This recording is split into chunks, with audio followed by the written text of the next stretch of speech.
Hello, I'm recording this video because I feel like it's been a few years now of living as the infinite being, if you want to call it that, though that had never ceased to begin with. But in more practical terms, I suppose, it's been about 2 years and a half of living and integrating, if you want to use that word, the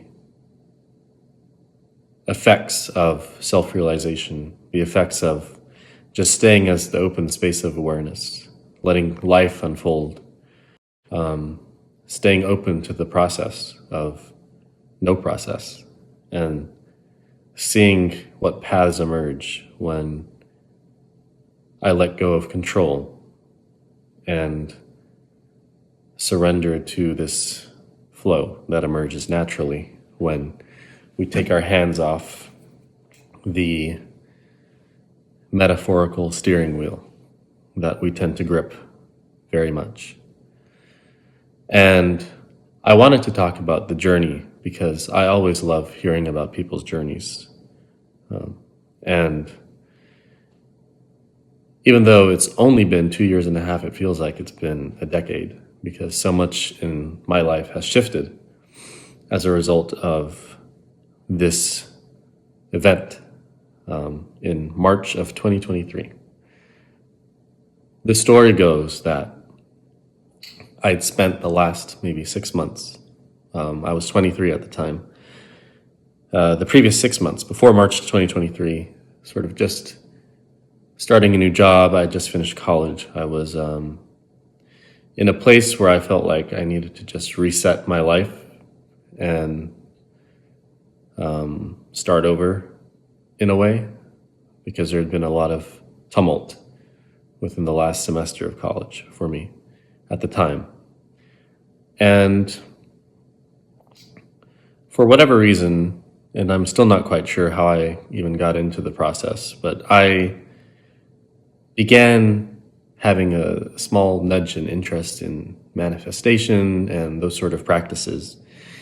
I believe I started listening to some videos of people talking about Neville Goddard and stuff like that. So that's how it started. Gradually, as I continued to learn more about the subject, I decided to read The Secret, and I'm pretty sure I read that late February of 2023. And I read it, and it kind of really just confirmed what everyone else was sort of saying, about manifestation, law of attraction, all of that stuff. And then, because it was a good book for what it was for me at the time, I decided to purchase The Greatest Secret and just read that because I liked reading The Secret. I'm like, okay, well, I'll just read what The Greatest Secret's about. The context for me is that I wasn't even aware that people were seeking self-realization or any sort of transcendental state, because I wasn't even aware that was a possibility or something that people were seriously considering. So when I read the book, I went in with really no sort of idea of what anything should look like. And what I found was, as I read the pages of The Greatest Secret, just simple pointings to how I had been engaging with thoughts and emotions. That was the shift for me. So when she discussed or presented quotes from other teachers about, what thoughts are, that thoughts arise within this open space, that emotions arise equally within this open space, and that they're not necessarily a personal thing, they're impersonally witnessed.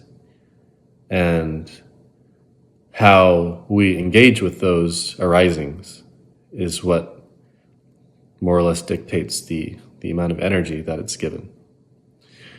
And this was the small shift for me because I wasn't aware really that that's how it worked. But it was so profoundly simple and true that it kind of immediately, as I began to do some of the minor practices within the book, which I can't recall what they were, but I think it was something, it was essentially just watching the thoughts and the emotions arise.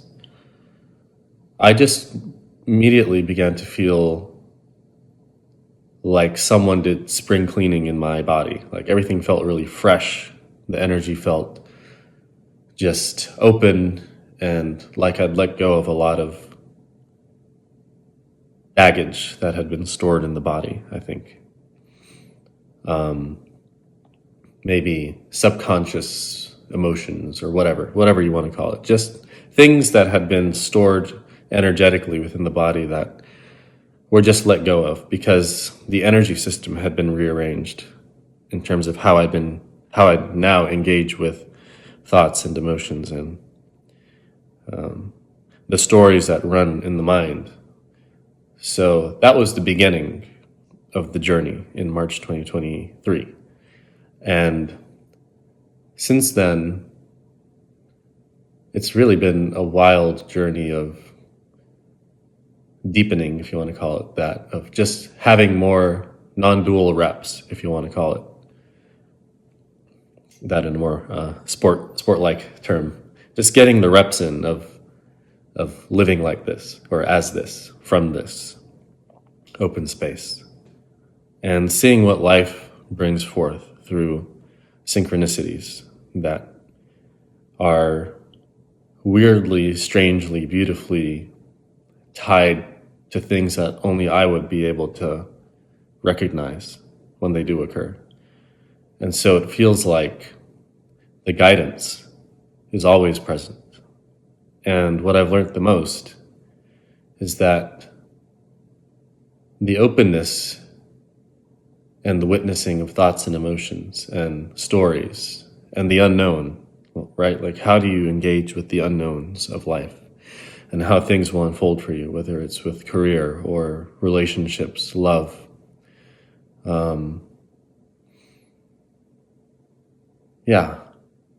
It has to do with trust, and the trust that gets developed over time it's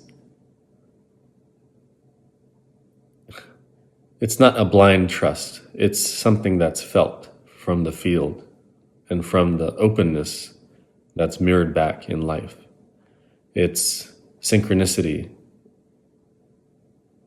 things appearing out of the blue, conversations. What you need at the time appears.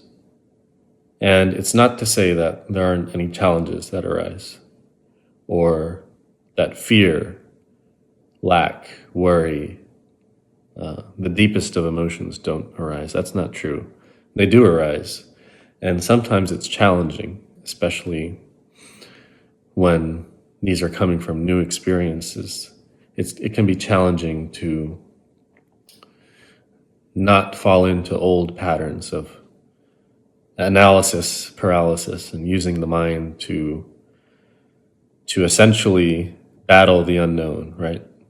To essentially try and come up with answers to something that you may not know. You have to be able to be blindfolded and still trust the field, trust the openness, see what life is trying to show you, and surrender to what comes. And I think that's been the biggest growth for me, if I had to name one thing, is trust. And I really value the teachers like David Bingham and others who have come from this sort of path, the pathless path. I value these people and everyone that's been affected by the words that are spoken very effortlessly. because I believe that this is such a very simple and profound insight into the lived experience that it would be a shame almost for for me to sit here after almost 3 years of living like this and not voice what's been developing. So right now, I guess the reason this video is even appearing is because I feel the nudge to start sharing and expressing just the simplicity of no effort, right? It's not that there's no effort in terms of, yes, I do have to get up and I do have a job and I am employed and I do XYZ, but that's just what's happening. There is no forceful effort anymore, really, to sort of figure things out conventionally. And a lot of times I feel people don't necessarily know what to do with that openness that you may have, for example, because it's not something that can be easily defined within the conventional narrative that exists in the world today. And as the world continues to shift its own perspectives of itself, and the human collective, if you want to call it, is grappling with many things, I believe that this almost detached, if you want to describe it that way, centeredness that comes from staying neutral as the open space is something that will change the world in ways that we may not be conscious of as we do them. But I believe that the expressions we have in daily life, energetically, I believe they touch the people around us